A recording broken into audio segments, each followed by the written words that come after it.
R1 மற்றும் R2 ஆரங்களை கொண்ட மின்னூட்டம் பெற்ற இரண்டு ஒரு கம்பியால் இணைக்கப்பட்டுள்ளன எனில் அந்த இரு கோளங்களின் பரப்பு மின்னூட்ட அடர்த்திகளின் விகிதம் σ1/σ2 என்ன? நீட் 2020 கேட்கப்பட்டதுன்னா இருக்கிற 4 உறுப்புகளில் எவை சரியான என பார்க்கலாம். இரண்டு கடத்து கோளங்களும் ஒரு கம்பியால் இணைக்கப்படும் போது என்ன ஆகும்னா, மின்னூட்டம் ஒரு கோளத்திலிருந்து மற்றொரு கோளத்திற்கு பாயும்.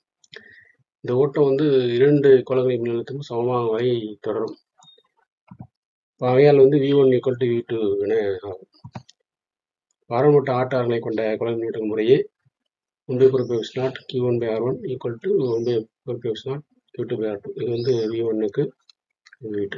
V1 V2ங்கிறது V1 = V2ங்கிறது இரண்டு கோளங்கள் உங்களுக்கு கம்பியால் இணைக்கப்படும் பொழுது என்னன்னா, மின்னழுத்தம் சமமாக வரை தொடர்ந்து சொல்லியிருக்க பார்த்தீங்களா? அப்போ மின்னழுத்தம் சமமாகும் போது V1 = V2 ஆகுது. அதன்படி இந்த சமன்பாடு இதில் 1/4πε0 அடிச்சிடலாம். இப்போ Q1/R1 = Q2/R2 வரும். அல்லது Q2 இங்கே கொண்டுக்கலாம், R1 கொண்டு போயிடலாம். Q1/Q2 = R1/R2 வரும்.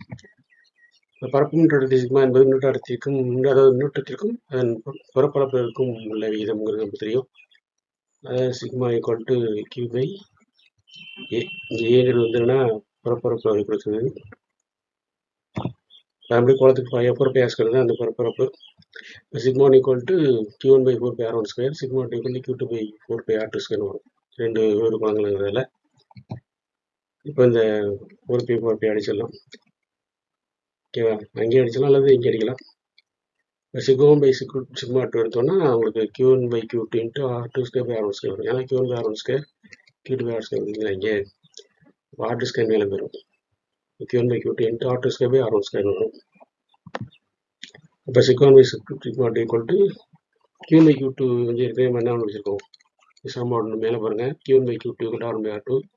அப்போ இந்த Q1/Q2 R1/R2 சப்ஸ்டிட் பண்ணும்போது இதில் ஒரு R1² ஒரு R1 அடிப்பட்டு வரும். அது மாதிரி இங்கே ஒரு R2, R2² ஒரு R2 அடிப்பட்டு வரும். அப்போ R2/R1 தான் இருக்கும்.